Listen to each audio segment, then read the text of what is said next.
Sir வணக்கம். நான் சாப்பிட்டு 5 நாள் ஆச்சு சார். அதுக்கு என்ன இப்ப என்ன சாப்பிட போறியா? அதெல்லாம் இல்லை சார். நீங்க உங்களால முடிஞ்சதை கொடுத்தீங்கன்னா உங்க பேரை சொல்லி ஹோட்டலில் போய் நல்லா திருப்தியா சாப்பிட்டு வந்துடுவேன் சார். ஒரு உயிரை காப்பாத்தின புண்ணியம் உங்களுக்கு கிடைக்கும். அதுக்கு தான். இந்தா இதுல 500 ரூபாய் இருக்கு.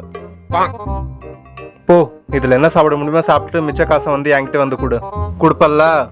கண்டிப்பா திரும்ப தரையா? கண்டிப்பா திரும்ப தரேன். நான் கண்டிப்பா திரும்ப தருவேன். ஒரு 10 நிமிஷம் இங்கே நான் போயிட்டு வந்துடுறேன். பைத்தியக்காரப்பேன் நம்மளை நம்பி 500 ரூபா கொடுக்குறான். இந்த காசு இதில் வச்சுட்டு நம்மக்கிட்ட சில்லறை எவ்வளோ இருக்கு? 50 ரூபா இருக்கு. 450 ரூபாய்க்கு சாப்பிட்டேன்னு சொல்லி மிச்சம் இருக்கிற 50 ரூபாய் கையில் குத்துற வேண்டியதுதான்.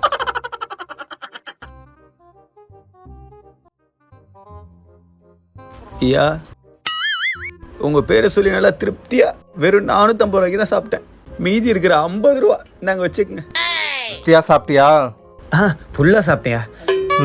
பாத்தியா, நம்ம ஹெல்ப் பண்ணா கடவுள் நம்மளுக்கே ஹெல்ப் பண்ணுவாரு. உங்ககிட்ட குத்துறது டம்மி நோட்டு. அத ரொம்ப நாளா யாரோ வாங்காம இருந்தாங்க. ஆனா இப்ப பாரு, அந்த காசுல நீயும் வெயிட் ஃபுல்லா சாப்பிட்டு வந்துட்ட, எனக்கும் ப்ராஃபிட் வந்துருச்சு. வரட்டா?